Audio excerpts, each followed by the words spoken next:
गांव में सर्दियों का मौसम आ चुका था। सब गांव वाले सर्दियों की वजह से अपना अपना घर लकड़ी से बना रहे थे। इसी गांव में एक कालू कौवा और उसकी बीवी टुनटुनी रहा करते थे। उसी गांव में कालू कौवे का एक बचपन का दोस्त था जिसका नाम बंटी था। कालू और बंटी में बहुत अच्छी दोस्ती थी। कालू कौवा जंगल में जाया करता था और वहां से लकड़ी काट कर उसको अपने ट्रैक्टर में रखता था और फिर गांव में आकर उस लकड़ी को बेचा करता था। आजकल कालू कौवा बहुत अच्छे खासे पैसे कमा रहा था। वो जैसे ही लकड़ियां काट कर लाता था वैसे ही सब लकड़ियां बिक भी जाती थी। कालू कौवे का काम बहुत अच्छा चल रहा था। एक दिन टुनटुनी कालू कौवे को कहती है। सुनिए जी, आजकल आपका काम इतना अच्छा चल रहा है। आप इतने अच्छे पैसे कमा रहे हैं। आप ऐसा कीजिए ना कि आप मुझे सोने का एक नया हार ला दें। हाँ हाँ टुनटुनी, मैं तुम्हें नया सोने का हार लाकर दे दूंगा। तुम बस ऊपर वाले से प्रार्थना करो कि हमारा काम इसी तरह चलता रहे। तो फिर एक नया हार क्या, हम लोग तो एक नया घर ले लेंगे। इसी तरह बहुत से दिन गुजर जाते हैं।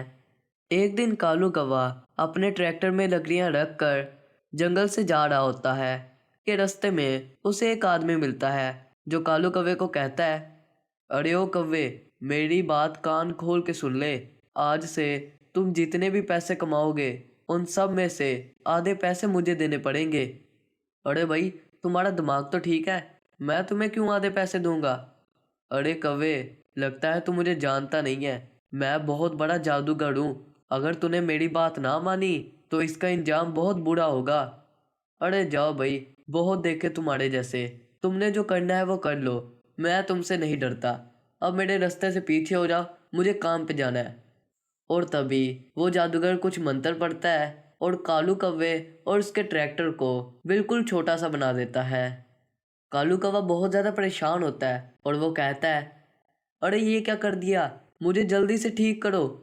लेकिन वो जादूगर कालू कौवे की एक नहीं सुनता और वो वहाँ खड़ा बहुत ज़्यादा हंस रहा होता है।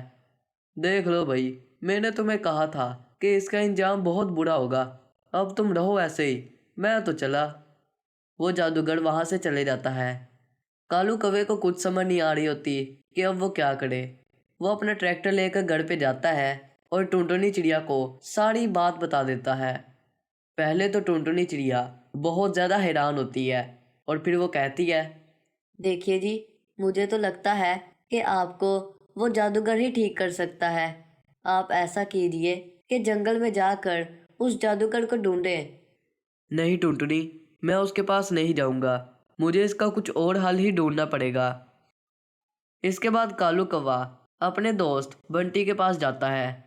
बंटी कबूतर कालू कौवे को देख कर कहता है, अरे ओ छोटे से कौवे, कौन हो तुम? तुम्हारी शक्ल तो बिल्कुल मेरे दोस्त से मिलती है। अरे बंटी, मेरी शक्ल नहीं, मैं खुद ही कालू कौवा हूँ।